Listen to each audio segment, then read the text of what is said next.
আজ পৃথিবীর দিকে দিকে মুসলমানদের যে চিৎকার, মুসলমানদের যে হাহাকার, মুসলমানদের যে আর্তনাদ, সেটাই যেন কোরআনের সূরাতুন নিসার ৭৫ নম্বর আয়াতে আল্লাহ পাক ফুটিয়ে তুলেছেন।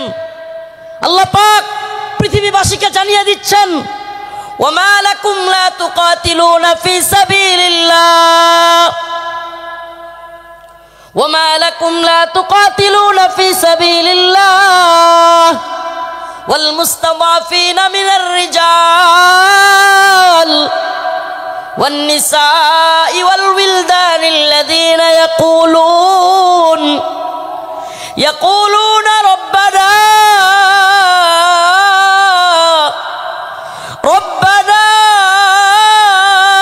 আখরিজনা মিন হাযিহিল ক্বরিয়াতিয যালিমি আহলুহা।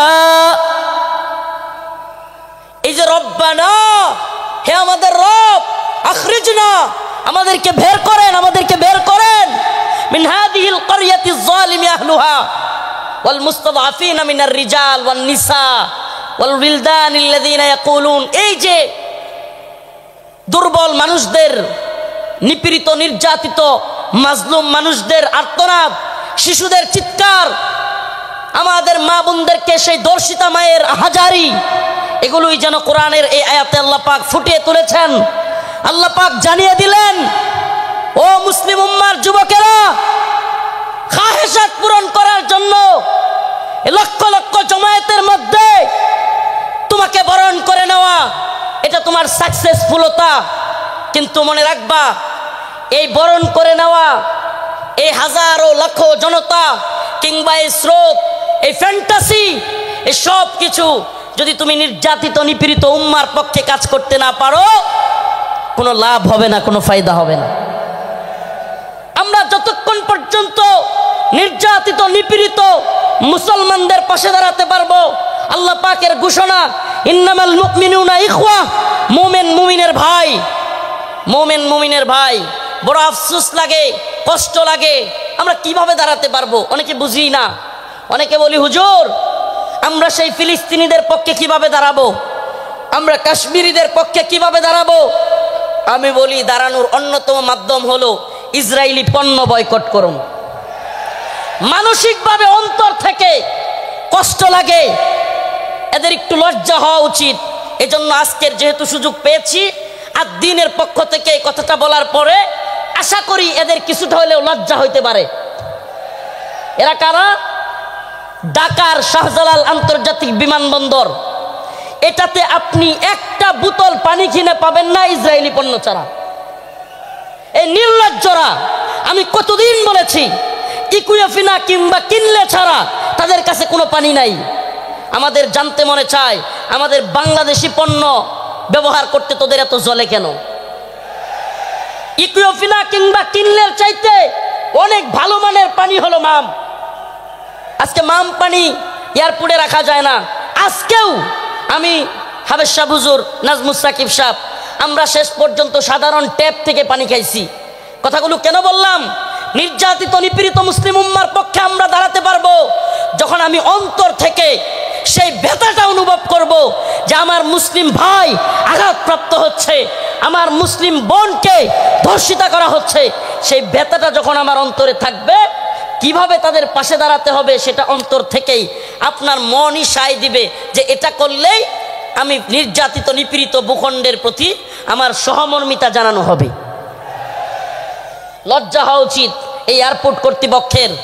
আমি আজকের এই যশোর আদ্দিনের প্রোগ্রাম থেকে জানাতে চাই, অনেক দিন বলার পরেও এরা এই ইসরায়েলি পণ্য চেঞ্জ করতেছে না।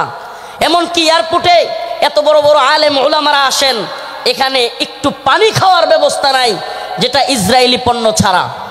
আল্লাহ পাক এদেরকে হেদায়েত দান করুক, বলে না আমিন, বলে না আমিন। প্রিয় ভাইরা আমার, বন্ধুগণ আমার, এই ইসরায়েলি পণ্যের টাকাটা দিয়েই আপনার আমার মুসলিম ভাইয়ের, মুসলিম সন্তানের গায়ে গুলি করতেছে কিংবা বোমা ফেলতেছে, এই ইসরায়েলি টাকাটা দিয়ে, এই ইসরায়েলি কোম্পানিগুলো। অতএব আমাদের কি এই পণ্যগুলো বয়কট করা দরকার না?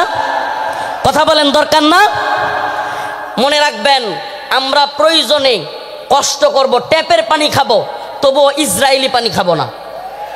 আমরা প্রয়োজনে ট্যাপের পানি খাবো, আমরা প্রয়োজনে মিনারেল ওয়াটার যদি না পাই, প্রয়োজনে আমরা ট্যাপের পানি, নরমাল পানি খাবো, তবুও ইসরায়েলি পানি ব্যবহার করব। এটা একটা উদাহরণ দেওয়ার জন্য বললাম। কিন্তু এমন অনেক সিস্টেম আছে। ও ভাই, তাহাজ্জুদের সময় নামাজের পরে নির্যাতিত নিপীড়িত উম্মার জন্য, মাজলুমদের জন্য দোয়া করা। ও মুসলিম উম্মাহ, চিন্তা করে একবার দেখুন আজকে ফিলিস্তিনের যে অবস্থা। ছোট্ট শিশুকে তার বাবা তার সামনে ছটপট করতেছে, তার ছোট্ট শিশু দৌড়াচ্ছে, কাতরাচ্ছে, ছটপট করতেছে, অথচ বাবা চিকিৎসা দিতে পারতেছে না। একবার ভাবুন না, নিজের সন্তানকে ওই জায়গায় রাখুন, আপনি বাবা হিসেবে আপনার অন্তরটা কেমন লাগবে? আজকে কাশ্মীরের অবস্থা দেখুন।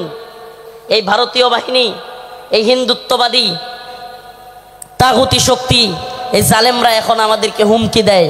এখন আমাদের গায়ে একটু লাগছে, কিন্তু আপনি কি জানেন বিশ্বের বড় বড় মিডিয়ার তথ্য অনুযায়ী, রিপোর্ট অনুযায়ী, এটা আমাদের কথা নয়, বিশ্বের বড় বড় মিডিয়ার রিপোর্ট অনুযায়ী এক কাশ্মীরে 10,000 আমাদের মা বোনদেরকে ধর্ষণ করা হয়েছে। কয় হাজার? কথা বলেন না, কয় হাজার? 10,000 আমার আপনার মা বোনকে ধর্ষণ করা হয়েছে এক কাশ্মীরের মধ্যে। প্রিয় মুসলিম উম্মাহ, আল্লাহ মাফ করুক, আজকে কাশ্মীরের পরিস্থিতি যদি আমার দেশের হয়, আমার বাংলাদেশের হয়, কল্পনা করা যায়? ওরা উৎপত্তি আছে সীমান্তের ওপারে মুসলিমদেরকে নির্যাতন করার জন্য। সাউন্ড যাচ্ছে না? কি বলতেছে এরা? সাউন্ড যাচ্ছে? আজকে ওরা উৎপেতে আছে সীমান্তের ওপারে, আমাদেরকে হুমকি ধমকি দিচ্ছে হিন্দুত্ববাদী দাদাবাবুরা। আসলে আমি প্রায় প্রোগ্রামে বলে থাকি, বিধর্মীদের হাক ডাক, মুসলিমদের বিরুদ্ধে যারা হাক ডাক দেয়, সেই সমস্ত জুলুম জালিমদের হাক ডাক হইল একটা বেলুনের মতো। কিসের মতো? কিসের মতো? বেলুনের মতো ফটকা। একটা সুই নিয়া ফুটা করে দিতে পারলেই সব শেষ। সুই নিয়া ফুটা করে দিতে পারলেই। একটা ছোট্ট উদাহরণ দেই, তাইলে আরো ভালো বুঝবেন। চট্টগ্রামে আমার ভাই সাইফুল ইসলাম আলিফকে শহীদ করে দিল সেনাবাহিনীর উপর, পুলিশের উপর।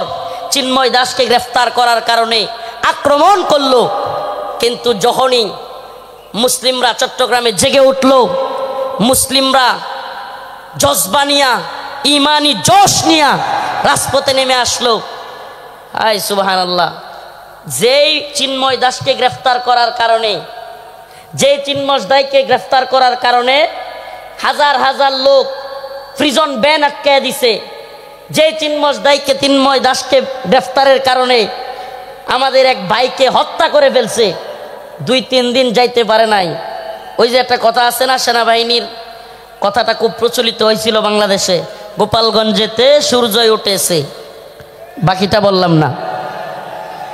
যখনই ওইটা লাগাই দিছে, মুসলিমরাও জায়গা উঠছে।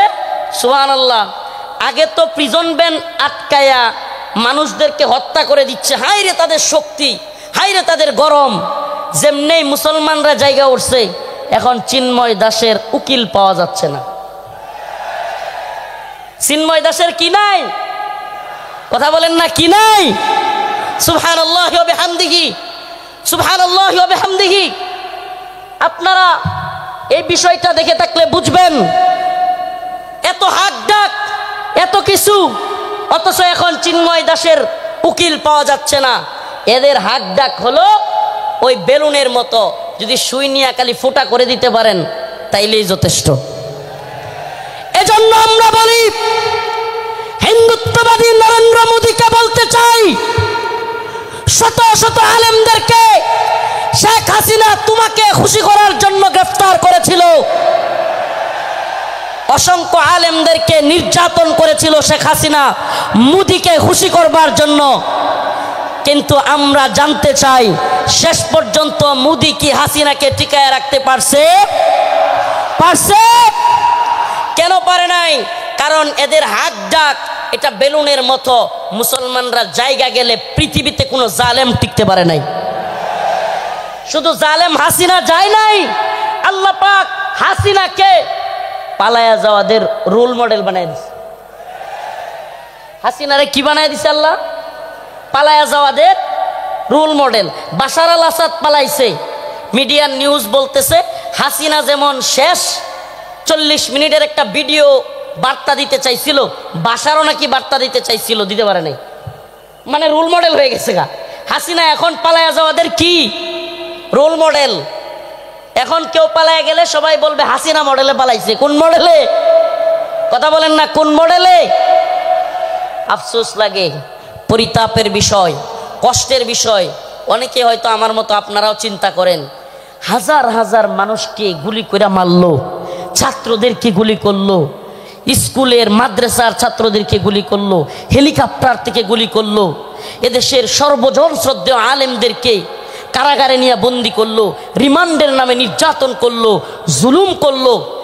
গতকালকে যে আলেম এখানে আলোচনা করে গিয়েছেন, শাইখুল হাদিসের সন্তান আল্লামা মামুনুল হক দামাত বারকাতুহুমকে দাড়ি ধরে টানাটানি করলো। এদেশের সর্বজন শ্রদ্ধেয় বুজুর্গ আলেম, সকলের শ্রদ্ধেয় মানুষ আল্লামা সাইদি রহিমাহুল্লাহকে কারাগার থেকে হত্যা করে বাহির করলো। এত কিছুর পরেও এই নেত্রী আর এই দলের পক্ষে মানুষ থাকে কেমনে? প্রশ্ন আসে না? প্রশ্ন আসে কি আসে না? যে হাজার হাজার ছাত্রদেরকে গুলি করে মারলো, ছোট ছোট বাচ্চাদেরকে হেলিকপ্টার থেকে গুলি করলো, আলেমদেরকে জেলে নিল, রিমান্ডে নিল, ফাঁসি দিল, আলেমদেরকে, দেশের সর্বজন শ্রদ্ধ আলেমদেরকে কারাগার থেকে হত্যা করে বাহির করলো। আমাকে ব্যক্তিগতভাবে আমাকে জুব্বা টেনে হিচড়ে ডিবি হারুনের নেতৃত্বে, এটা সবাই জানেন, জুব্বা খোলা হলো, আমার পরনের লঙ্গি খোলা হলো, এগুলো খুলে মহিলা দিয়া জড়ায়া দইরা ছবি ভিডিও তোলা হলো। অসংখ্য আলেমের নির্যাতনের, নিপীড়নের গল্প শুনলে গা শিউরে উঠবে। যৌনাঙ্গে পর্যন্ত চাপ দিল আলেমদের। এত কিছুর পরেও এই নেত্রী যে তার কর্মীদেরকে রাইখা পালায়, তার পক্ষে কিভাবে লোকেরা থাকে? প্রশ্ন আসে না? আসলে আল্লাহ বলেন খতামাল্লাহু আলা কুলুবিহিম ওয়া আলা সামইহিম ওয়া আলা আবসারিহিম গিশাওয়া। আল্লাহ পাক এদের অন্তরের মধ্যে সিলমোহর মেরে দিছে। আল্লাহ পাক এদের কানের মধ্যেও সিলমোহর মেরে দিছে। আল্লাহ পাক এদের চোখের উপরে পর্দা ফেলে দিয়েছে। এরা সেই হাসিনা সরকারের আমলের এত নির্যাতন নিপীড়ন দেখেও দেখবে না। যেমন নির্লজ্জ বেহায়া তার নেত্রী, এমন নির্লজ্জ বেহায়া কর্মী। যেমন নির্লজ্জ বেহায়া তার নেত্রী, যে কিনা ছোট ছোট বাচ্চাদেরকে হত্যা করে, হেলিকপ্টার থেকে গুলি করে, এরপরেও বলে আমি কি অপরাধ করেছি। মানে কত বড় নির্লজ্জ হইলে এই কথা বলতে পারে? এরপরেও কি বলে আমি কি অপরাধ করেছি। আপনি কোন অপরাধ করেন নাই? প্রশ্ন এটা হইতে পারে যে আপনি কোন অপরাধ করেন নাই, আমাকে এমন একটা অপরাধ দেখান। ও প্রিয় মুসলিম উম্মাহ, বাংলাদেশের বাইতুল মুকাররমে হেফাজতে ইসলামের আন্দোলনে হাসিনার পুলিশ বুট পইরা, জুতা পইরা দেশের জাতীয় মসজিদে আলেমদেরকে গুলি করে নাই? এর চাইতে জঘন্য আর কি হইতে পারে? তা আপনি কোনটা করেন নাই বলেন? আমাদেরকে তাহাজ্জুদের আর এই কোরআন তিলাওয়াতের গল্প শোনায়া আপনি কোন আকামটা করেন নাই? প্রিয় মুসলিম উম্মাহ, যশোরবাসী, এই মেসেজ যশোরের মুসলমানদের জন্য নয়, এই মেসেজ, আজকের এই আলোচনা আমার এই দেশবাসীর জন্য আমি রেখে যেতে চাই। আমি আমার কথাগুলো সকলের কানে পৌঁছে দিতে চাই। ও প্রিয় উম্মাহ, প্রিয় জাতি, আমরা চেয়েছি আমাদের অন্তর থেকে, আমাদের ছাত্ররা, আমাদের শিক্ষকরা, আমাদের কলামিস্ট, বুদ্ধিজীবী, মুফতি, বক্তা, ছাত্র, সকল শ্রেণী পেশার মানুষ, আমরা চেয়েছি আল্লাহ পাক হাসিনাকে এই ভূখণ্ড থেকে, আমাদের উপর থেকে, জুলুম থেকে বাঁচাক। আল্লাহ পাক আমাদেরকে বাঁচাইছেন কি বাঁচান নাই? তার মানে আমরা মন থেকে সম্মিলিতভাবে চাইলে পাওয়া যায়। পাওয়া যায় কি যায় না? বলেন, পাওয়া যায় কি যায় না? ইন্নাল্লাহা লা ইউগাইয়িরু মা বিকওমিন হাত্তা ইউগাইয়িরু মা বিআনফুসিহিম। আল্লাহ পাক ততক্ষণ পর্যন্ত কোনো জাতিকে পরিবর্তন করেন না যতক্ষণ না সে জাতি নিজেরা পরিবর্তন চায় এবং পরিবর্তন হয়। সুবহানাল্লাহ। তো আমরা পরিবর্তন চেয়েছিলাম, পেয়েছি। পাইছি কি পাই নাই? এখন আমাদের আরেকটা পরিবর্তন দরকার। আমাদের মূল বিজয় সেটা। এ বিজয় আমাদের মূল বিজয় না। এ বিজয় যদি আমাদের মূল বিজয় হইতো তাইলে আমরা আল্লাহর নবীরে কেউ কটূক্তি করলে, গালি দিলে আমরা এই রায় পাইতাম যে তার শাস্তি হবে মৃত্যুদণ্ড। তার শাস্তি কি? এই ব্যাপারে ইমামগণ একমত। আল্লাহর নবীকে নিয়ে কে কটূক্তি করলে, ব্যঙ্গচিত্র করলে তার শাস্তি মৃত্যুদণ্ড। প্রিয় ভাইরা আমার, বন্ধুগণ আমার, আল্লাহর নবীকে সাহাবায়ে কেরাম কেমন ভালোবাসতেন। আল্লাহর নবী সাল্লাল্লাহু আলাইহি ওয়াসাল্লামকে তার সাহাবীরা কেমন ভালোবাসতেন। কাব বিন আশরাফ নামে ইহুদিদের এক নেতা ছিল। নাম কি? কাব বিন আশরাফ, এক ইহুদি নেতা। এত দেহ ছিল, অনেক বড় সড়ো ছিল দেহ, বিশাল দেহের আকৃতির লোক ছিল কাব বিন আশরাফ। বদর যুদ্ধে যখন মুসলমানরা বিজয়ী হয়েছে, কাব বিন আশরাফ কষ্টে তার অন্তর জ্বলে গেছে। বদর যুদ্ধে কাফেরদের বড় বড় নেতা আবু জাহেল সহ নিহত হয়ে গেছে, জাহান্নামে চলে গেছে। কাব বিন আশরাফের কলিজায় জ্বলন শুরু হয়ে গেছে। সেই মুহাম্মদ আরবি সাল্লাল্লাহু আলাইহি ওয়াসাল্লামকে নিয়ে বিভিন্ন ধরনের কটূক্তিমূলক কবিতা বানাইছে। তার মহিলা ভাড়া কইরা তাদেরকে দিয়াও রসুলের বিরুদ্ধে বিশুদ্ধার করাইছে। আল্লাহ নবী সাল্লাল্লাহু আলাইহি ওয়াসাল্লাম ডাকলেন, কাব বিন আশরাফ, তাকে হত্যা করতে পারবে এমন কে আছো? সুবহানাল্লাহ বলেন। রাসূল সাল্লাল্লাহু আলাইহি ওয়াসাল্লাম নিজে ডাকলেন, হে আমার সাহাবারা, তোমাদের মধ্যে কে আছে কাব বিন আশরাফকে হত্যা করবে? অথচ আমার নবীর ব্যাপারে অনেকে বলে, রাসূল সাল্লাল্লাহু আলাইহি ওয়াসাল্লামকে কি বলে, যে রাসূল সাল্লাল্লাহু আলাইহি ওয়াসাল্লাম এক গালে মারলে আরেক গাল পাইতা দিতেন। ছোটবেলায় এগুলো শুনতাম, নাউজুবিল্লাহ। রসুলের এক গালে মারবে আর সাহাবায়ে কেরাম বসে বসে দেখবে। ইসলাম সন্ন্যাসী মার্কা ধর্ম না। ইসলাম সন্ন্যাসী মার্কা, সন্ন্যাসীগিরি, গান্ধীগিরি ইসলামে চলে না। ইসলামের বাণী একবারে সুস্পষ্ট, ফায়াকতুলুনা ওয়া ইউকতালুন, হয় মরো নাইলে মারো। দিনের প্রয়োজনে মারতে হবে, মরতে হবে। ইনশাআল্লাহ দিনের প্রয়োজনে মারতে হবে, মরতে হবে। মায়ের খাওয়াও সুন্নত, দেওয়াও সুন্নত। আমরা যদি খালি মায়ের খাইতাম, হাসিনার পতন হইতো। মাঝে মাঝে পিটানো দেওয়া লাগছে, কথা কয় না? যারা জালিমের পক্ষ নিবে, একটা কথা মনে রাখবেন, মুসলমান ইমানদার, সম্ভবত হযরত আলী রাদিয়াল্লাহু আনহুর কথা এটা, জালেমদের প্রতি সহানুভূতি দেখানো মাজলুমদের সাথে গাদ্দারি। আবারও বলছি, জালেমদের প্রতি উদারতা দেখানো মাজলুমদের সাথে গাদ্দারি। মাজলুমদের সাথে গাদ্দারি করা যাবে? কাব বিন আশরাফ আল্লাহর নবীর নিয়ে কটূক্তি করে। রাসূল সাল্লাল্লাহু আলাইহি ওয়াসাল্লাম বললেন, তোমাদের মধ্যে কে আছে যে কাব বিন আশরাফকে হত্যা করবে? আল্লাহর নবীর এক সাহাবী মুহাম্মদ বিন মাসলামা দাঁড়ায় গেলেন, ইয়া রাসূলুল্লাহ আতুহিব্বু আন তাকতুলাহু? ইয়া রাসূলুল্লাহ, আপনি কি চান আমি তাকে হত্যা করি? রাসূল বললেন, অবশ্যই হ্যাঁ। মুহাম্মদ বিন মাসলামা বললেন, ইয়া রাসূলুল্লাহ, আমাকে অনুমতি দেন, আমি একটু তার সাথে গল্প করব, বানায় সিনায় গল্প করব আর কি, তার একটু খুশি করব। ইয়া রাসূলুল্লাহ, আমার অনুমতি দেন। আল্লাহর নবী বললেন, অনুমতি দিলাম। রাসূলুল্লাহ সাল্লাল্লাহু আলাইহি ওয়াসাল্লামের অনুমতি পেয়ে মুহাম্মদ বিন মাসলামা রাদিয়াল্লাহু আনহু কাব বিন আশরাফের কাছে গেলেন। কাব বিন আশরাফের কাছে গিয়ে আল্লাহর নবীকে নিয়ে যেহেতু বলে আসছেন একটু গল্প করবেন বানায়া সিনায়া, যুদ্ধ মানেই ধোঁকা। আপনি সব কিছু যুদ্ধের ময়দানে শত্রুর বিরুদ্ধে সব কথা বলে দিয়ে আপনি পারবেন না। যুদ্ধ মানেই ধোঁকা, মাঝে মাঝে ধোঁকা দিতে হয়। তো কাব বিন আশরাফরে গিয়া বললেন, আমরা তো মুহাম্মদ রে নিয়া খালি জাকাত চায়, খালি জাকাত দিতে হয়, সদকা দিতে হয়, বিপদে আছি মুহাম্মদ রে নিয়া। নাউজুবিল্লাহ সাল্লাল্লাহু আলাইহি ওয়াসাল্লাম। রাসূল সাল্লাল্লাহু আলাইহি ওয়াসাল্লামের ব্যাপারে কাব বিন আশরাফকে খুশি করার জন্য কাব খুব খুশি হয়ে গেল। আগেই কিন্তু অনুমতি নিয়ে আসছেন, আগেই অনুমতি নিয়েই আসছেন। আল্লাহ নবীর ব্যাপারে বললেন কাব বিন আশরাফকে, আমরা তো মুহাম্মদ রে নিয়ে বিপদে আছি সাল্লাল্লাহু আলাইহি ওয়াসাল্লাম, কি সাদাকা যাকাত দিতে দিতে আমরা শেষ হয়ে যাচ্ছি। কাব কয়, কে আগেই কইছিলাম না? খুব খুশি হয়েছে, আগেই তো কইছিলাম।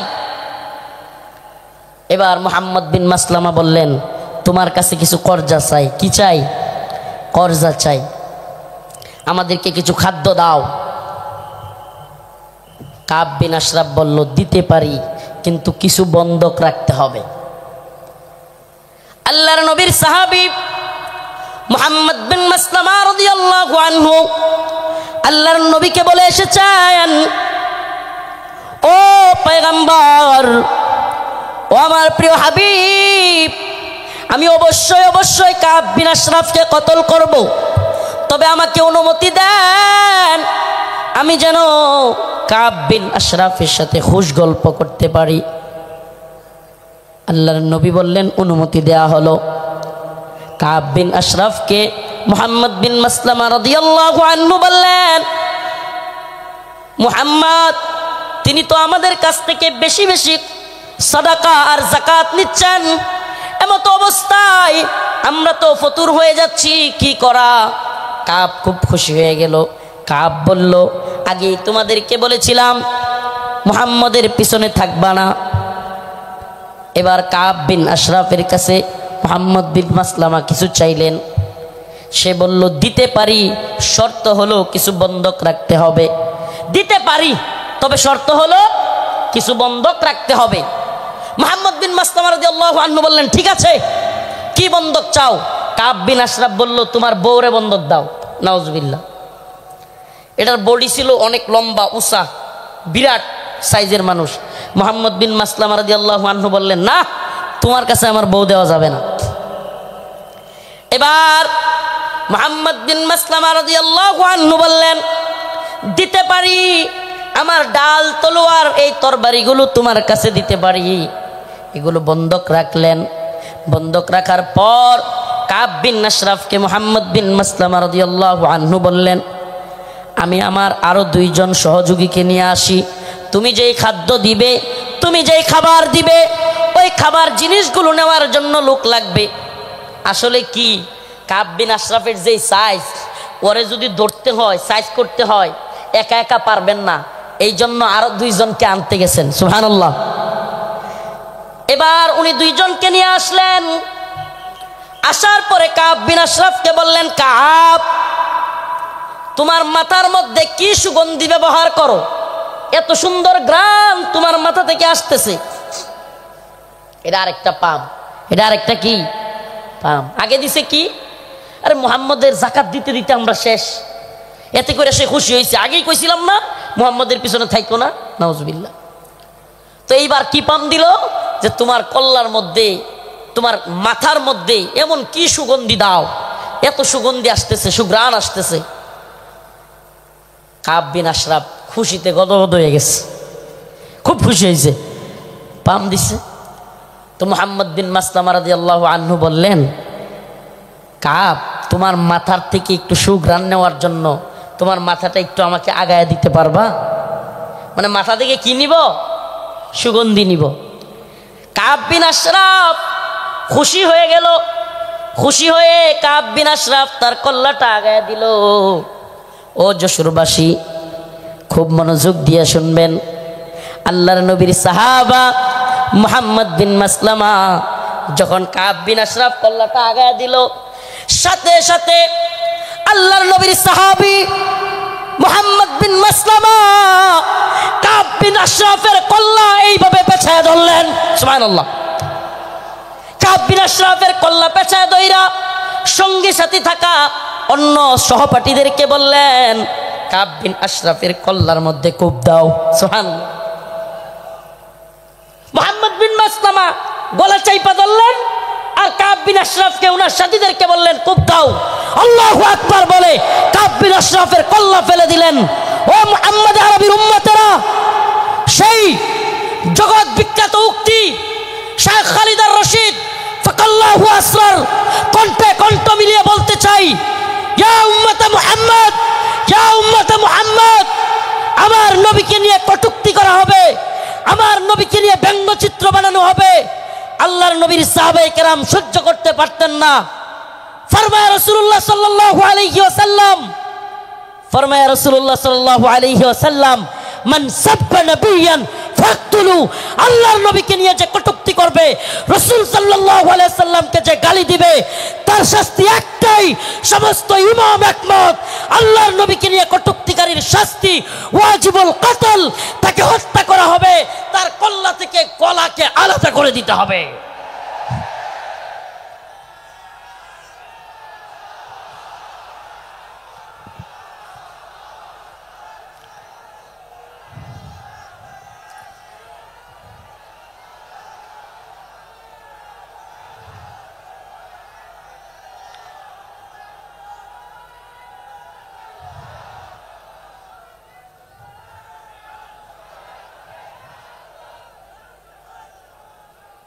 হে প্রিয় জাতি, হে প্রিয় মুসলিম উম্মাহ, তোমাদের এই জাগরণ প্রমাণ করে দিয়েছে, 2024-এর 5ই আগস্ট প্রমাণ করে দিয়েছে, যৌবন যার যুদ্ধে যাবার সময় তার।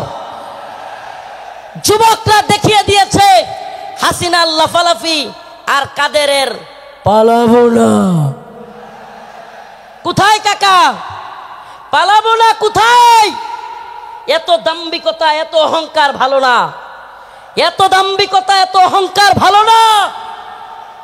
মনে রাখবা, ফেরাউন নমরুদি আল্লাহর কাছে কোনো টাইম ছিল না, আর উবাইদুল কাদের আর হাসিনা।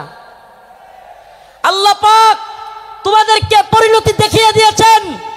মুসলিম উম্মার যুব সমাজদেরকে বলি, ও প্রিয় উম্মার যুবকেরা, তৈরি হও নির্যাতিত নিপীড়িত মুসলিম উম্মার পাশে দাঁড়াবার জন্য। তৈরি হও, আল্লাহর নবীর বিরুদ্ধে যারা যাবে বাংলার জমিনে, তাদেরকে অবশ্যই ওয়াজিবুল কতল, আল্লাহর নবীর গালি দেওয়ার শাস্তি, মৃত্যুদণ্ড করতেই হবে। রাজি আছো তো ইনশাআল্লাহ? ও প্রিয় মুসলিম উম্মাহ, তোমরা তো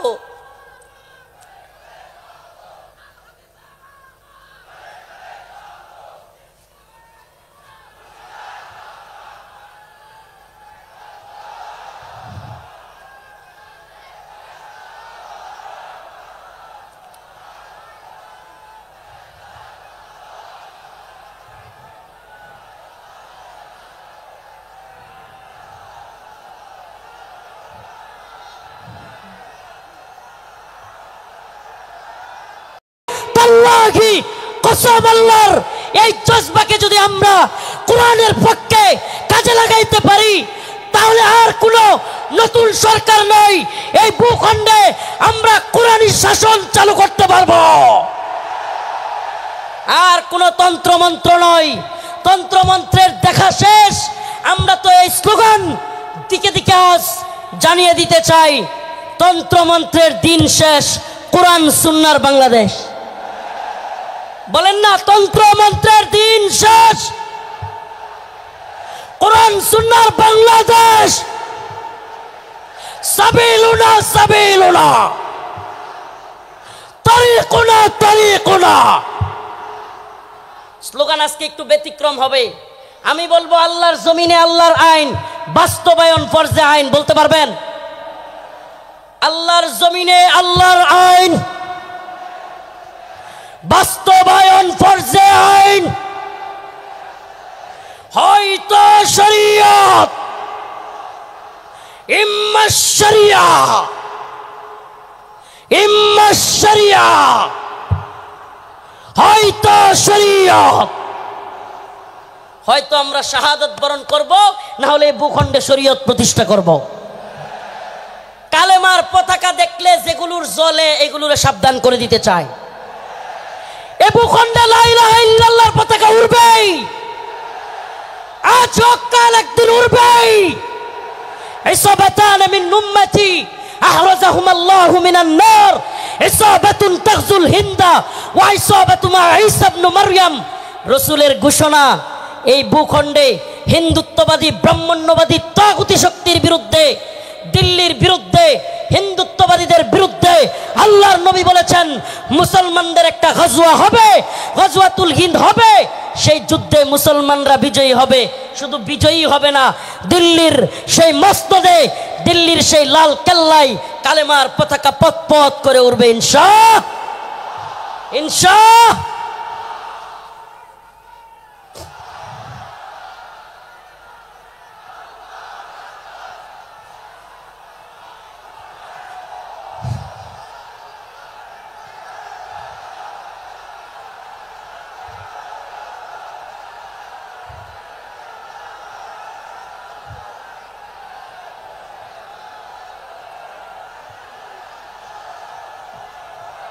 হে প্রিয় মুসলিম উম্মার যুব সন্তানেরা, তৈরি হও, তৈরি হও। আর কোন তন্ত্রমন্ত্রের জন্য ডাক নয়, ডাক আসবে দাওয়া ইরদাদ শাহাদাতের ডাক আসবে। শহীদ হইতে রাজি আছো তো ইনশাআল্লাহ? জীবন দিতে প্রস্তুত আছো তো ইনশাআল্লাহ? আরে আমরা দুনিয়ায় এসেছি দ্বীনের জন্য, শহীদ হওয়ার জন্য। এই দুনিয়ায় আর কোনো সফলতা নাই, আল্লাহর জন্য শাহাদাতের মধ্যেই সফলতা। ইম্মা শরিয়া ওয়া ইম্মা শাহাদা, হয়তো শরীয়ত। আল্লাহর জমিনে আল্লাহর আইন। এই জমিন কার? এই চিৎকার করে বলেন কার? জমিন কার? হুকুম চলবে কার? ইনিল হুকমু ইল্লা লিল্লাহ, আমার আল্লাহ তাবুদু ইল্লা ইয়া। হুকুম হবে আল্লাহর, ইবাদত হবে আল্লাহর। ইবাদত হবে কার? একমাত্র আল্লাহর। এই কোন তাগুতের গোলামি আমরা করব না। আমরা কার গোলাম? আমরা ভারতের গোলাম নই, আমরা আমেরিকার গোলাম নই, আমরা ইসরায়েলের গোলাম নই। আমরা কার গোলাম? গোলামি হবে কার? পৃথিবীবাসী জেনে রাখো, আমরা আল্লাহর গোলামি করি। এই মাথা নোয়াবো তো আল্লাহর কাছে। এই মাথা নোয়াবো তো কার কাছে? পৃথিবীর কারো কাছে আমাদের মাথা নত হবে। এবার আমার ডকুমেন্টারি তো দেখলেন, শেখুল হাদিস ইবনে শেখুল হাদিসের ডকুমেন্টারি দেখলেন, অন্যান্য আলেমদের ডকুমেন্টারি তো দেখবেন। আমি কিছু মাজলুমদের ডকুমেন্টারি আপনাদের সামনে বলে যাই, কলিজা ফেটে যায়। ও মুসলিম উম্মার প্রিয় যুবক ভাইরা, আপনারা জেনে থাকবেন 2013 সালে শাপলা চত্বর এক ভয়াবহ রাতের সাক্ষী অনেকেই। আপনারা জেনে থাকবেন। প্রিয় বাবাজি, আজকের প্রোগ্রামের আয়োজক সহ সবার এই কথাগুলো মনোযোগ সহকারে শোনা দরকার। আমি আপনাদের সামনে এমন কিছু ব্যক্তিদের কারগুজারি শোনাবো যারা 2013 সালে রাসূলুল্লাহ সাল্লাল্লাহু আলাইহি ওয়াসাল্লামকে যারা কটূক্তি করেছিল, আল্লাহর নবীকে নিয়ে যারা ব্যঙ্গচিত্র বানিয়েছিল, আল্লাহ এবং তার রাসূলের বিরুদ্ধে যারা কথা বলেছিল, যেই কারণে হেফাজতে ইসলাম শাপলা চত্বরে যেতে বাধ্য হয়েছিল, সেই সমস্ত নরপিশাচ, সেই সমস্ত কুখ্যাত শাতেমে রাসূল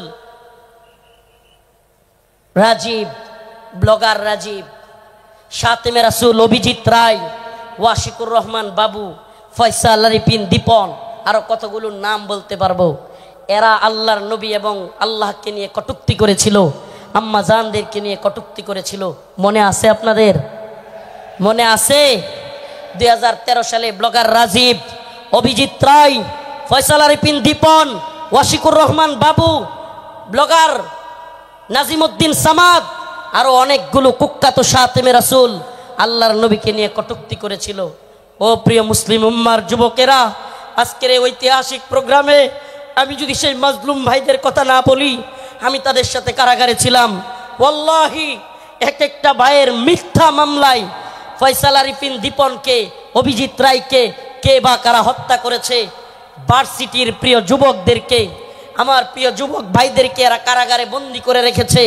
হাসিনা সরকার বিগত 10-12 বছর যাবৎ পরিবারের সাথে তাদেরকে দেখা করতে দেয় না। আমি প্রায়ই কোর্টে গেলে তাদের সাথে দেখা হইতো। আমাদের সেই ভাই আরাফাত, সেই ভাই সাইমুম, সেই ভাই আব্দুস সবুর, বিভিন্ন ভাইদেরকে আমরা দেখে আসছি যারা কিনা এক একজন 2টা-3টা করে ফাঁসির রায় নিয়ে কারাগারে পড়ে আছে। কি এদের অপরাধ? আমাদের ভাই ফারাবি, কি এদের অপরাধ? ফারাবির অপরাধ, আরাফাত ভাইয়ের অপরাধ, সাইমুম ভাইয়ের, আব্দুস সবুর ভাই, এই ভাইদের অপরাধ আল্লাহর নবীকে নিয়ে কটূক্তিকারীদের বিরুদ্ধে তারা ফেসবুকে বা বিভিন্ন মাধ্যমে লেখালেখি করেছিল। আল্লাহর নবীকে যারা কটূক্তি করেছে তাদের বিরুদ্ধে লেখালেখির কারণে, ও প্রিয় যশোরবাসী, ও প্রিয় আদ-দ্বীনের প্রোগ্রামে থাকা যুবকেরা, অন্তত তোমাদের সেই যুবকদের জন্য কিছু করা দরকার। আজকের এই আদ-দ্বীনের প্রোগ্রামে আমি সেই ভাইদেরকে স্মরণ করি। ওয়াল্লাহি কসম করে বলি, আমি যখন দেখতাম 2-3টা ফাঁসি নিয়েও এরা দিব্যি হাসতেছে, তখন আর নিজের মনের মধ্যে কিছুই মনে হইতো না। হায় রে, আমি আর কি, আমার তো আর ফাঁসির রায় হয় নাই, আমার তো ফাঁসির রায় হয় নাই। 2-3টা ফাঁসির রায় নিয়ে হাসতেছে, দিব্যি চলতেছে, এদের মনের মধ্যে কোনো কষ্ট নাই। এই যুবকেরা দীর্ঘদিন যাবৎ কারাগারে পড়ে আছে। ও প্রিয় মুসলিম উম্মার যুবকেরা, ও নেতারা, ও বক্তা, মুফতি, শাইখুল হাদিসরা, আল্লাহর নবীর পক্ষে কথা বলতে গিয়া দীর্ঘদিন যাবৎ তাদেরকে জঙ্গি ট্যাগ দিয়া আজকে কারাগারে বন্দি করে রেখেছে হাসিনা সরকার। এখনো এই ভাইগুলো মুক্তি পাচ্ছে না। ও প্রিয় মুসলিম উম্মার যুবকেরা, আমি জানতে চাই, এরা যদি আমাদের কাউকে জঙ্গি ট্যাগ দিয়া দেয়, এরা যদি আমাদের কাউকে মৌলবাদী ট্যাগ দিয়া দেয়, এরা যদি আমাদের কাউকে রাজাকার বলে ট্যাগ দিয়া দেয়, তাহলে কি আমরা তাদেরকে ভুলে যাব? আমার কথা বুঝতেছেন? জালেমদের একটা কূট কৌশল হলো আলেমদের নামে ট্যাগ দেওয়া, নেম কিলিং, এটাকে বলে নেম কিলিং, ট্যাগ দেওয়া। আল্লামা সাঈদী রাহিমাহুল্লাহকে কষ্ট নিয়ে বলতে হচ্ছে, যখন তিনি জীবিত আমাদের অনেক আলেম ওনাকে নিয়ে কথা বলার সাহস করে নাই, ওনার পক্ষে কথা বলে নাই। কেন বলে নাই? কারণ ওনাকে রাজাকারের মামলা দেওয়া হয়েছে। এখন আমরা যদি ওনার পক্ষে কথা বলি, তাইলে আমাদেরকেও না জানি রাজাকারের মামলা দিয়ে দেয়। আল্লামা জসিমউদ্দিন রহমানী দামাত বারকাতুহুম, হুজুর কারাগারে থাকতেও উনাকে নিয়েও অনেকে কথা বলে নাই। কেন? কারণ উনার পক্ষে কথা বললে জঙ্গিবাদী মামলা দিয়ে দিবে। আল্লাহর কসম করে বলি, খুদার কসম করে বলি, আমাদেরকে রাজাকার বলো, জঙ্গিবাদী বলো, মৌলবাদী বলো, আর যাই বলো, আমরা মাজলুমদের পক্ষে কথা বলবোই, বলেই যাব। রাজি আছেন তো ইনশাআল্লাহ? আল্লামা সাঈদী রাহিমাহুল্লাহ চলে গিয়েছেন, জসিমউদ্দিন রহমানী হাফিজাহুল্লাহ বের হয়ে গিয়েছেন, কিন্তু ও আদ-দ্বীনের মুসলমানেরা, আজকের এই যশোরের লাখো জনতা, প্রিয় উম্মাহ, আজকের এই মিডিয়ার মাধ্যমে, সবকিছুর মাধ্যমে আমি জানাতে চাই, আমার ভাইরা আল্লাহর নবীর পক্ষে লেখালেখি করতে গিয়া যারা মামলা খেয়েছে, ফাঁসির রায় লেগে গেছে, আমরা কি তাদের মুক্তি চাই? মুক্তি চাই। আমার ভাইদেরকে 2-3টা করে ফাঁসির রায় দিয়ে বন্দি করে রেখেছে হাসিনা। হাসিনার কাজই ছিল বিভিন্ন জঙ্গি নাটক সাজায়া আলেমদেরকে, তরুণ তরুণ যুবকদেরকে যারা দ্বীনকে ভালোবাসে, টাকনুর উপর কাপড় পরে, এদেরকে ইন্ডিয়ার কথায়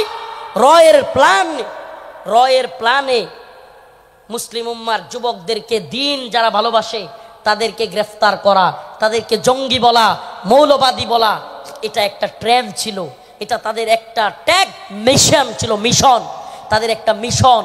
এই মিশন আমরা পা দিতে পারি না। আমরা আমাদের ভাইয়ের মুক্তি চাইবই, ঠিক আছে তো ইনশাআল্লাহ? সবাই মুক্তি চান তো ইনশাআল্লাহ? আমার প্রিয় ভাইদের মুক্তির ব্যবস্থা করা হোক, দ্রুত মুক্তি দেয়া হোক। যদি তারা মুক্তি না পায়, খুদার কসম করে বলি, এত বড় বড় বক্তা, এত যশ খ্যাতি মূল্যহীন, মূল্যহীন, মূল্যহীন। আমরা যদি মাজলুমদের পাশেই দাঁড়াতে না পারি, আজকের আলোচনার বিষয় এটাই, ওমা লাকুম লা তুকাতিলুনা ফি সাবিলিল্লাহ ওয়াল মুস্তাদাফিনা মিনার রিজাল ওয়ান নিসাই ওয়াল উইলদানিল্লাযীনা يقولون ربنا أخرجنا من هذه القرية الظالم أهلها واجعل لنا من لدنك وليا واجعل لنا من لدنك نصيرا আল্লাহ রাব্বুল আলামিন বলেন, ওমা লাকুম লা তুকাতিলুনা ফি সাবিলিল্লাহ, তোমাদের কি হয়ে গেল? তোমরা আল্লাহর পথে কিতাল করতেছো না, যুদ্ধ করতেছো না। জিহাদ বললে অনেকে অপব্যাখ্যা করে, নফসের জিহাদ এটা সেটা অনেক অপব্যাখ্যা করে। কারণ কি? কারণ আল্লাহ বলছেন কুতিবা আলাইকুমুল কিতাল ওয়া হুয়া কুরহুল লাকুম। কারণ আল্লাহ পাক জানতেন জিহাদের ব্যাপারে অনেকের অ্যালার্জি থাকবে, অনেকে অপছন্দ করবে। আমাকে বলেন, আল্লাহ পাক যখন কোরআনে কারীম নাজিল করেছেন, আল্লাহর রাসূল কি জিহাদকে অপছন্দ করতেন? হ্যাঁ, সাহাবায়ে কেরাম অপছন্দ করতেন। তাহলে এই আয়াত কাদের জন্য? কুতিবা আলাইকুমুল কিতাল ওয়া হুয়া কুরহুল লাকুম, এই আয়াত কাদের জন্য?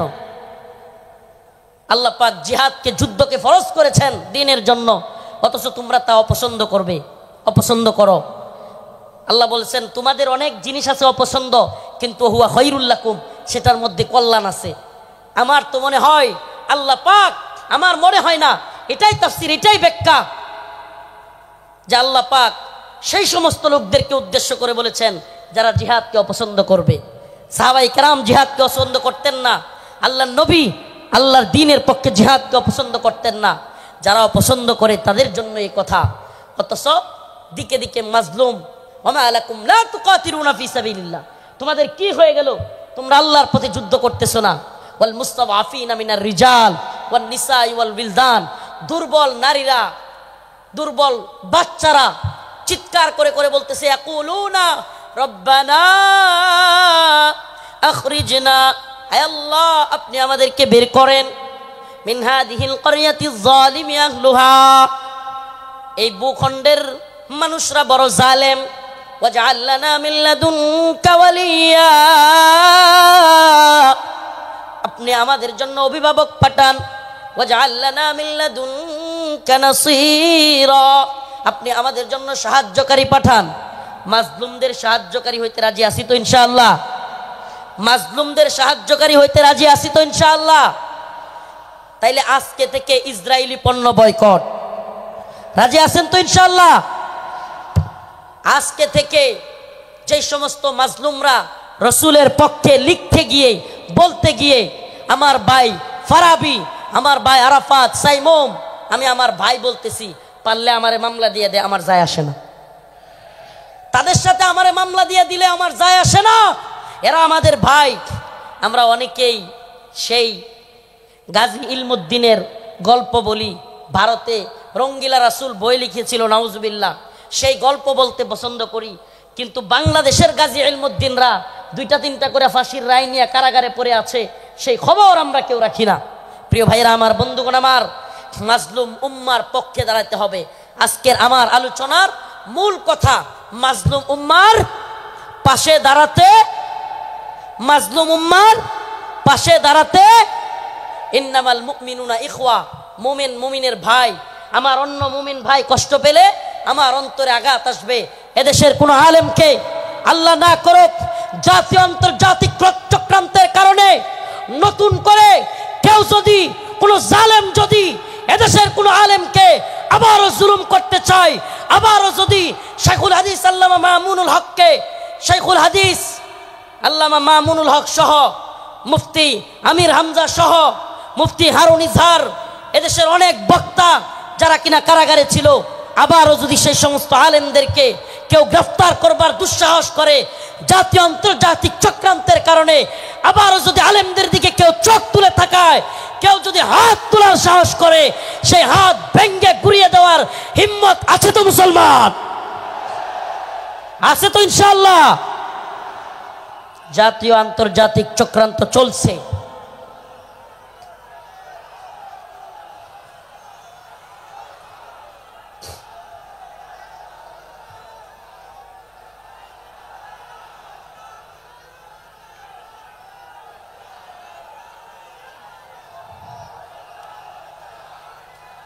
জাতীয় আন্তর্জাতিক চক্রান্ত চলছে আমাদের এই ভূখণ্ডকে নিয়ে, জাতীয় আন্তর্জাতিক চক্রান্ত চলছে। এই চক্রান্তের ডালপালা গভীরে আমরা জাতি হিসেবে সজাগ থাকব। একটা কথা মনে রাখবেন, আগামীকালকে আপনার ঘরে চুরি অথবা ডাকাতি হবে, আপনি যদি আগে ভাগে জানতে পারেন, তাইলে আপনি ডাকাতকে কিভাবে আটকাইতে হবে এটা আপনি আরামসে বুঝে যাবেন। সজাগ থাকা খুব জরুরি। আগামীকালকে ডাকাত আপনার বাড়িতে হামলা করবে, যদি ডাকাতকে নিজে সামলাইতে না পারেন, প্রয়োজনে আগামীকালকে আসবে জানলে প্রয়োজনে মাইকিং করবেন, ঠিক কি ঠিক না? প্রয়োজনে কি করবে? মাইকিং করে হইলেও ডাকাত আটকাবে। তো যদি আমরা জানি আমাদের বিরুদ্ধে চক্রান্ত হচ্ছে, হিন্দুত্ববাদী ভারত আমাদের বিরুদ্ধে চক্রান্ত অব্যাহত রেখেছে, এমনকি আমরা শুনতে পাই বর্তমান উপদেষ্টা কমিটিতেও ভারতীয় দালালরা বসে গেছে। এ কথা আমরা শুনতে পাই, বর্তমান উপদেষ্টা কমিটিতে ভারতীয় দালাল ঢুকে গেছে। আমাদের বক্তব্য স্পষ্ট, মোমেন এক গর্তে দুইবার পা দেয় না। মোমেন এক গর্তে দুইবার পা। আমরা আর ধোঁকা খেতে চাই না। আমরা আর কোনো জালেমদেরকে, ইন্ডিয়ার গোলামদেরকে বাংলার ক্ষমতার মস্তদে দেখতে চাই না। মাওলানা আব্দুল হামিদ খান বাসানী বলেছিলেন, পিন্ডি ছেড়েছি দিল্লির গোলামের জন্য নয়। কথাটা মনে আছে আপনাদের? রাওয়ালপিন্ডি পিন্ডি পিন্ডি ছেড়েছি দিল্লির গোলামির জন্য নয়। অর্থাৎ পাকিস্তানের পিন্ডি ছেড়েছি, ভারতের দিল্লির গোলামির জন্য নয়। আমি বলি পিন্ডি ছেড়েছি, দিল্লি ছেড়েছি, ওয়াশিংটনের গোলামির জন্য নয়। আমরা ওয়াশিংটনের গোলামি করব না। আমরা সমস্ত জাতীয় আন্তর্জাতিক চক্রান্তকে মোকাবেলা করে আমরা স্বাধীন চেতা, আমরা মুসলমান, আমরা স্বাধীন ভূখণ্ডে স্বাধীনভাবে বসবাস করতে চাই। আমরা কোরআন সুন্নাহ অনুযায়ী রাষ্ট্র ব্যবস্থা চাই। রাজি আছেন ইনশাআল্লাহ? ওয়ালাউ আন্না আহলাল কুরা আমানু ওয়াত্তাকাউ লাফাতাহনা আলাইহিম বারাকাতিম মিনাস সামাই ওয়াল আরদ। সুবহানাল্লাহ। আল্লাহ পাক বলেন, ওয়ালাউ আন্না আহলাল কুরা আমানু ওয়াত্তাকাউ লাফাতাহনা আলাইহিম বারাকাতিম মিনাস সামাই ওয়াল আরদ। আল্লাহ পাক বলেন, যদি জমিনের বাসিন্দারা তাকওয়া অবলম্বন করত এবং আল্লাহর আইন মেনে চলতো, তাহলে আল্লাহ পাক বারাকাতিম মিনাস সামাই ওয়াল আরদ, আসমান এবং জমিনের সমস্ত বারাকা খুলে দিতেন। সুবহানাল্লাহ। আল্লাহ পাক সমস্ত বারাকা খুলে দিতেন। এজন্য আমি স্লোগান ধরেছি, আল্লাহর জমিনে আল্লাহর আইন বাস্তবায়ন ফরজে আইন। এই তন্ত্রমন্ত্রের আইন 5 বছরের জন্য ইসলাম, এটা আমরা চাই না। আমরা চাই আজীবনের জন্য ইসলাম। ইসলাম কি 5 বছরের সীমায় গণ্ডিতে আবদ্ধ? ইসলাম 5 বছরের সীমান্তে আবদ্ধ নয়। ইসলাম 5 বছরের সীমানায় আবদ্ধ না। 5 বছর ভোট দিয়া নির্বাচিত করে ইসলাম কায়েম। 5 বছর গেলে আবার হয়তো সরে যাইতে হবে। দিন ইসলাম, ইসলাম 5 বছরের জন্য সীমাবদ্ধ থাকার জন্য নয়। ইসলাম কায়েম করতে হবে, আল্লাহর জমিনে আল্লাহর আইন বাস্তবায়ন করতে হবে। এটা হবে মুসলিম উম্মার তাড়না, এটা হবে মুসলিম উম্মার প্রেরণা। আমরা হুঁশিয়ার করে দিতে চাই, সাবধান করে দিতে চাই। 2024 সালে হাসিনার পালানোর দৃশ্য দেখা এবং বাংলাদেশে আওয়ামী লীগের অবস্থান দেখা কেউ যদি শিক্ষা না নেন, নতুন করে জুলুম করার চিন্তা ভাবনা, নতুন কইরা কেউ জুলুম করার ভূত কারো মাথায় চাইপা বসে, তাইলে আওয়ামী লীগের পরিণতির জন্য অপেক্ষা করেন। নতুন কইরাও যদি হাসিনার মতো জুলুমের চিন্তা ভাবনা কেউ করেন, আওয়ামী লীগের মতো জুলুম করার খায়েশাত, জালেম হওয়ার ভূত মাথায় চাইপা বসে, সাদাবাজি, টেন্ডারবাজি, দুর্নীতির বোধ, তাইলে বাংলার জনগণ লাথি দিয়া আপনাদের ভূতও তাড়াইয়া দিবে। নতুনদের জন্য এটা একটা হুঁশিয়ারি। 2024 সাল এটা আমাদের গর্বের। 2024 আমাদের গর্বের। আমাদের এই চেতনাকে ধরে রাখতে হবে। প্রিয় যুব সমাজ, আমি আগে ফিলিস্তিনের বিভিন্ন ভিডিও দেখতাম, ফিলিস্তিনের মুসলমানদের ভিডিও দেখতাম। ছোট ছোট বাচ্চা ছেলেরা পাথর নিয়া ইসরায়েলের ট্যাঙ্কের মধ্যে নিক্ষেপ করতেছে, গোলাল দিয়া ইসরায়েলিদেরকে মারতেছে। সুবহানাল্লাহ। 2024 সালে দেখলাম আমাদের ছোট ছোট বাচ্চারা পুলিশের পেটের মধ্যে গিয়ে ঘুষি মারতেছে। সুবহানাল্লাহ বলেন না? এইটা একটা একটা জিনিস অন্তত হয়েছে আলহামদুলিল্লাহ, 2024 সালে আমরা এটা অন্তত বুঝছি, যুব সমাজ জেগে উঠলে জালেমের পরিণতি ভয়াবহ। যুব সমাজ জেগে উঠলে জালেমের পরিণতি কি? তো যশোরবাসী, আপনারা কি ঘুমায় গেছেন নাকি জাগ্রত আছেন? হাসিনা ভারতের গোলামি করেছিল, বাংলাদেশকে দিল্লির একটা কি বলবো, এটাকে অনেকে বলে অঙ্গরাজ্য, আমি বলি অঙ্গরাজ্য না, হাসিনা এটাকে দিল্লির একটা ডাস্টবিন বানাইছিল। দিল্লির ডাস্টবিন মানে দিল্লি আমাদের আম খাবে, আমাদের ইলিশ খাবে, আমাদের সব কিছু নিবে, ট্রানজিট নিবে, আমাদের রেল লাইন নিবে, আমাদের সব কিছু নিবে, আর আমাদেরকে লাশ উপহার দিবে, আমাদেরকে বন্যার পানি দিয়া বাসায়া একের পর এক লাশ উপহার দিবে। এটাকে আপনি ডাস্টবিন না বলে কি বলবেন? এটা কি বন্ধুত্ব? এটা কি বন্ধুত্ব? আমি তো বলি হাসিনা বিগত 16 বছরে বাংলাদেশের সাথে ভারতের যে সম্পর্ক তৈরি করেছিল, যদিও তাদের নেতারা বলেছে অনেকে স্বামী স্ত্রীর সম্পর্ক, আমরা বলি অবৈধ সম্পর্ক, এটা অবৈধ। এজন্য অবৈধ সম্পর্কের কন্যারে জায়গায় পাঠিয়ে দিছি। আল্লামা সাইদি রহিমাহুল্লাহ বলেছিলেন, এই কথাটা আমার এখনো কানে বাসে, সরকারকে বলবো বেশি তিরিং বিরিং করিও না, বাংলার জনগণ বেশি তিরিং বিরিং করলে এমন এক ফ্লাইং কিক মারবে, মামার বাড়ি দিল্লি গিয়া পড়বা। আল্লামা সাইদি রহিমাহুল্লাহ দেখে যাইতে পারেন নাই, কিন্তু আলহামদুলিল্লাহ সাইদি রহিমাহুল্লাহর কথাই বাস্তব হয়েছে। বাংলার জনগণ ফ্লাইং কিক মারছে, রান্না করা খাবার খাওয়ারও সময় নাই, রান্না করা খাবার খাওয়ারও সময় নাই। ও প্রিয় মুসলিম উম্মার যুবকেরা, আজকের এই আদ্দিন ফাউন্ডেশন যশোরের আজকের এই অনুষ্ঠান থেকে আমার আখিরি পয়গাম হবে, ও মুসলিম উম্মার যুবকেরা, আমাদেরকে মৌলবাদী বলা হোক, জঙ্গিবাদী বলা হোক, আমাদেরকে রাজাকার বলা হোক, যে কোনো ট্যাগ আমাদেরকে দেয়া হোক, আমরা দ্বীনের পক্ষে ছিলাম, আছি, থাকব। আল্লাহর জমিনে আল্লাহর আইন বাস্তবায়ন হওয়ার আগ পর্যন্ত আমরা থামব না। আমি তো আশাবাদী এই মুসলিম উম্মার জাগরণ।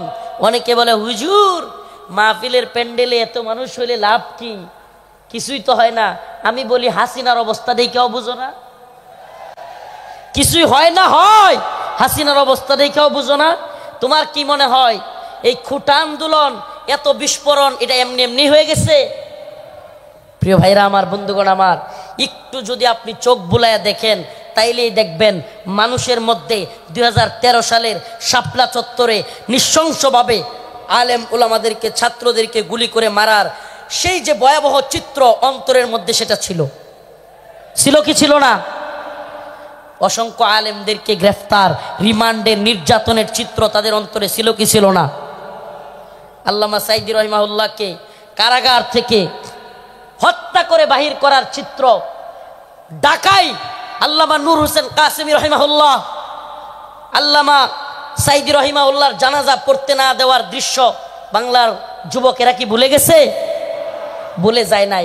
সবগুলো বিষয় একত্রিত হইয়া শেষে যখন সাধারণ ছাত্রদেরকেও গুলি করে হাসিনা মারা শুরু করলো, একটা বিস্ফোরণ ঘটে গেল। ঠিক না? তো বিস্ফোরণ কোত্থেকে শুরু হয়েছে? সেই আগে থেকে এই বিস্ফোরণ শুরু হয়েছে। এজন্য বলি প্রিয় মুসলিম উম্মাহ, আপনাদের প্রতি আমার আখিরি পয়গাম, ও আদ্দিনের মুসলমান, আজকের এই যশোরবাসী, খুলনাবাসী, সারা বাংলাদেশ থেকে আগত মিডিয়ার মাধ্যমে সারা দেশে যারাই আমার কথাগুলো শুনবেন, আমার একটা পয়গাম, আখিরি পয়গাম আপনাদের প্রতি। ও প্রিয় মুসলিম উম্মাহ, আমাদেরকে দ্বীনের প্রয়োজনে, আল্লাহর জমিনে আল্লাহর দ্বীন বাস্তবায়নের জন্য, কাফের মুশরিকদের মোকাবেলা করবার জন্য, প্রয়োজন হলে দ্বীনের জন্য ময়দানে শহীদ হওয়ার জন্য তৈরি থাকতে হবে। এটা মনে রাখবেন, শাহাদাতের তামান্না। আল্লাহ পাক আমাদেরকে কবুল করুক, মঞ্জুর করুক, বলেন আমিন। শাহাদাতের তামান্না, আখিরি পয়গাম। প্রিয় ভাই মুফতি আমির হামজা হাফিজাহুল্লাহ চলে এসেছেন, আমি ছেড়ে দিব। ভাইয়ের জন্য আপনাদের কাছে খাস করে দোয়া চাই, খাসভাবে দোয়া চাই। নাসরুম মিনাল্লাহ ওয়া ফাতহুন করিব ওয়া বাশশিরিল মুমিনিন। আসসালামু আলাইকুম ওয়া রাহমাতুল্লাহি ওয়া বারাকাতুহু।